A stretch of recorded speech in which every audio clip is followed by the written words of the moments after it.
All right, so these integrals are definitely just a little bit tricky.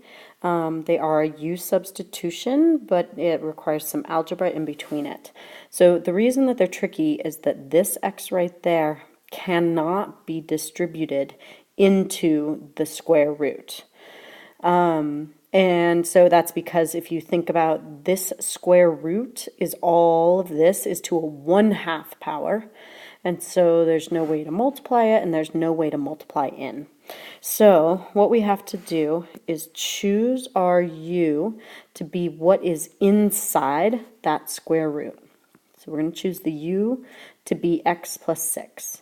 Then we take the derivative of it. The derivative of x is 1, and we multiply that by dx. So this is kind of an implicit derivative right here.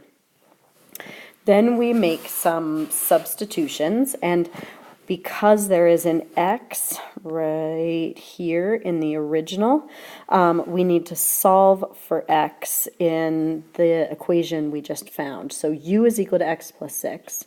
So x, whoa, that is looking very weird. There it is.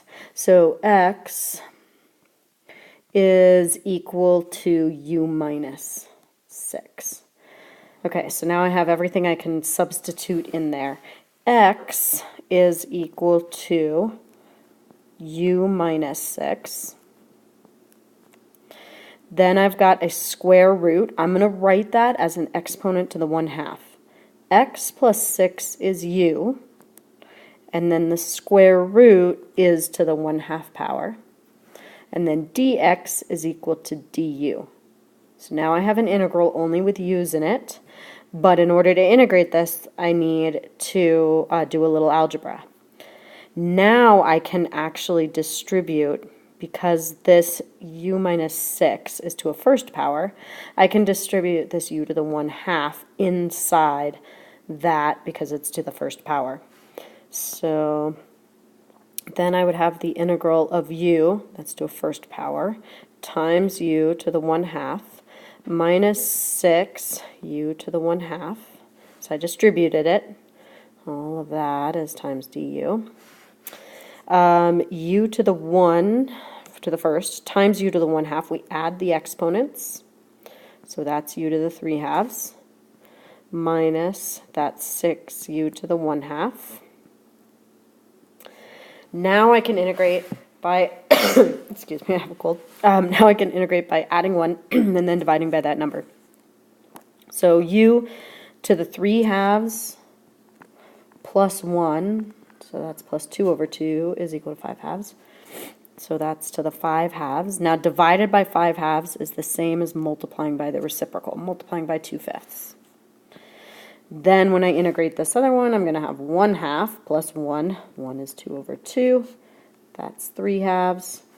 So that is a u to the 3/2. I still have that 6. And then I'm going to multiply by the reciprocal, so I'm multiplying by 2/3.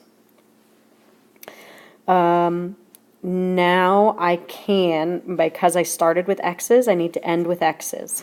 So on this first one, I'm just going to plug x back in, or u back in, but u is equal to x plus 6 to the 5/2. Here I can cancel that 3 with that 6 and make a 2, and 2 times 2 is 4, so minus 4. U is x plus 6.